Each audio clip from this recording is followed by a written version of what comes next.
नमस्कार किसान साथियों, स्वागत है आप सभी का एक बार फिर से मालवा की खेती यूट्यूब चैनल पे। अधिकतर किसान भाइयों की लहसुन की फसलें वो 105 से 115 दिनों के मध्य चल रही हैं।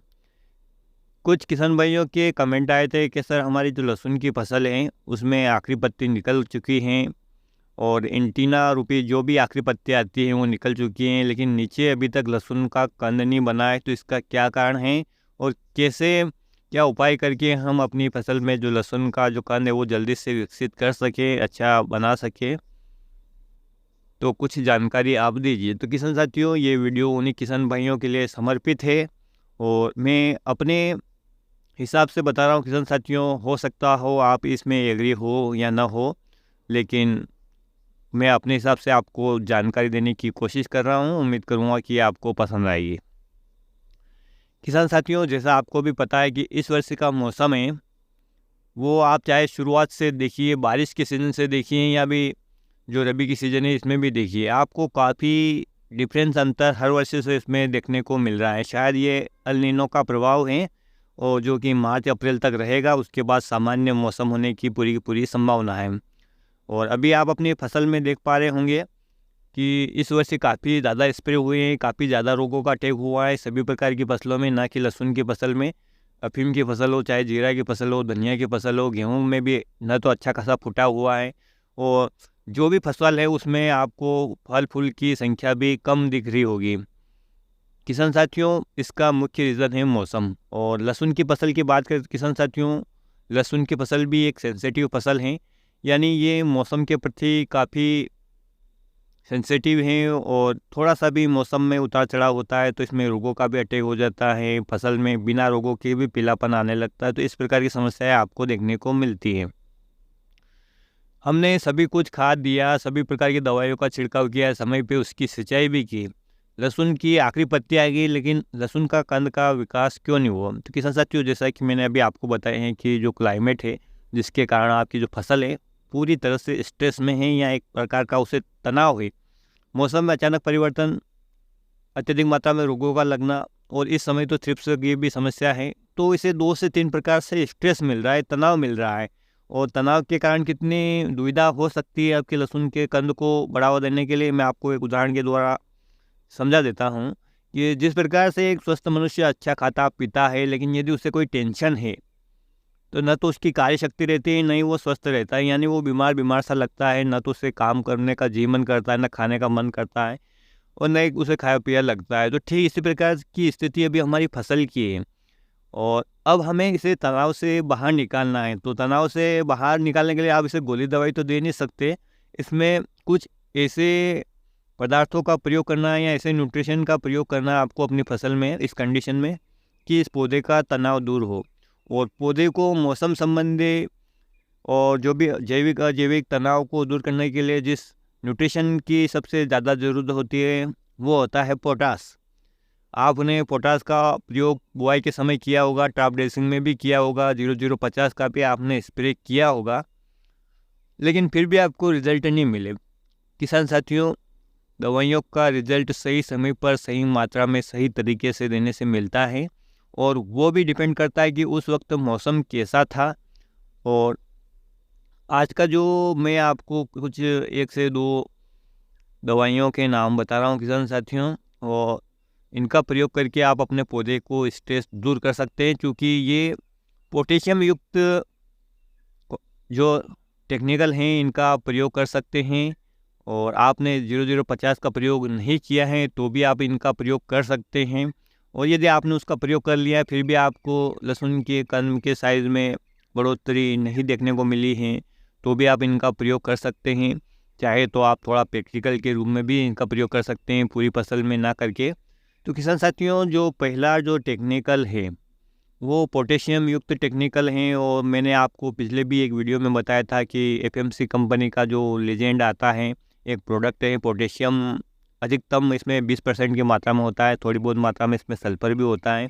और जो ये पोटेशियम होता है किसान साथियों, इसका जो फार्मूला है वो पौधे को तुरंत अवेलेबल होता है। इसकी मात्रा बहुत ही कम आवश्यकता होती है इसकी, क्योंकि गागर में सागर भर दिया ऐसा आप इसमें कह सकते हैं। तो प्रति एकड़ की बात करें किसान साथियों तो 48 ग्राम इसकी मात्रा की आवश्यकता होती है। प्रति बीघा की बात करें तो किसान साथियों 24 ग्राम की इसकी मात्रा की आवश्यकता होती है। और प्रति टंकी 15 लीटर वाले पंप की बात करें किसान साथियों तो सिर्फ 4 ग्राम प्रति पंप के हिसाब से आपको इसका डोज लेना है और इसका प्रयोग आप अपनी फसल की इस अवस्था में कर सकते हैं। निश्चित रूप से आपको इसका फ़र्क देखने को मिलेगा।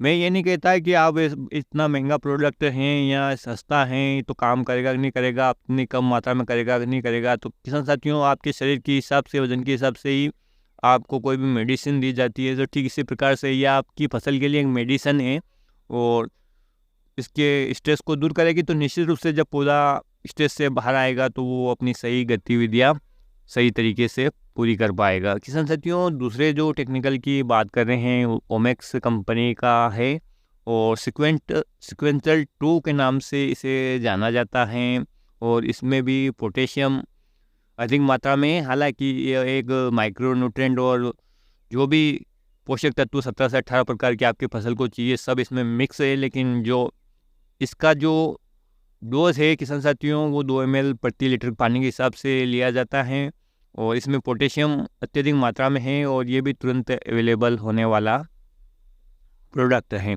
चाहे तो आप इसका भी प्रयोग कर सकते हैं। और एक अन्य प्रोडक्ट है किसान साथियों जिसका नाम है JU पोटास, आपको बाज़ार में मिल जाएगा इसी नाम से, इसका भी प्रयोग आप कर सकते हैं। कुल मिला के पोटेशियम युक्त उर्वरकों का आपको प्रयोग करना है क्योंकि पोटेशियम ऐसा तत्व है जो आपकी फसल के स्ट्रेस को दूर करता है और फसल इस समय रोगों के कारण, कीट के कारण और मौसम के कारण काफ़ी ज़्यादा मात्रा में स्ट्रेस में है और इसको दूर करने के लिए आपको इस न्यूट्रिशन की एक मेडिसिन समझ लीजिए इसे ये देना ज़रूरी है। और जैसे ही आप इनका प्रयोग करेंगे तो आपकी फसल में आपको अंतर देखने को मिलेगा। और किसान साथियों यदि आप अंतिम सिंचाई करने जा रहे हैं तो 0050 का भी उसमें ड्रेंचिंग के माध्यम से प्रयोग कर सकते हैं। कल मैंने एक वीडियो डाला था अपने इसी चैनल पे, आप जाके देख सकते हैं। किसान भाइयों के कुछ फीडबैक प्राप्त हुए थे, उन्होंने अच्छा रिजल्ट मिला है, उस हिसाब से ये वीडियो मैंने किसान भाइयों को डेडिकेट किया है। तो जो किसान भाई अंतिम सिंचाई करने जा रहे हैं वो प्रैक्टिकल करके देख सकते हैं या अपने पूरे प्लॉट में इसका प्रयोग करके देख सकते हैं। प्रैक्टिकल करेंगे तो आपको रिजल्ट में अंतर देखने को मिलेगा। तो मेरा कहना यही है कि आप जब भी कोई नई दवाई या नया फार्मूला प्रयोग करने जा रहे हैं अपनी फसल में तो पहले आप उसका प्रैक्टिकल कर लीजिए। रिजल्ट आपको अच्छे मिले तो किसान साथियों आप अगली बार उसका पूरा प्रयोग करके अच्छी खासी फसल ले सकते हैं। तो किसान साथियों एक छोटी सी जानकारी थी जो मैंने आप लोगों के साथ शेयर करना उचित समझा। हो सकता है कुछ किसान भाई इस बात से एग्री हो, कुछ किसान भाई एग्री ना हो। तो जिनको लगे कि हाँ इनके प्रयोग से कुछ रिजल्ट आ सकते हैं तो वो इनका प्रयोग कर सकते हैं। और ज़्यादा महंगे प्रोडक्ट भी नहीं है किसान साथियों, और हो सके तो आप पूरे प्लॉट में ना कर सके तो थोड़े बहुत में प्रयोग करके आप इनका प्रैक्टिकल करें और अपना अनुभव निश्चित रूप से किसान साथियों आप अन्य किसान भाइयों के साथ कमेंट के माध्यम से शेयर करें। जिन किसान भाइयों ने इनका प्रयोग किया है उन्हें कुछ रिजल्ट मिला है तो वो अन्य किसान भाइयों के हित में कमेंट करके अभी भी बता सकते हैं कि हाँ इनका प्रयोग फ़ायदेमंद है या नहीं है या फिजूल खर्ची है। तो किसान साथियों उम्मीद करता हूँ कि आज की जानकारी आपको पसंद आएगी। पसंद आए तो वीडियो को लाइक ज़रूर कीजिएगा, अन्य किसान भाइयों के हित में इस वीडियो को शेयर ज़रूर कीजिएगा।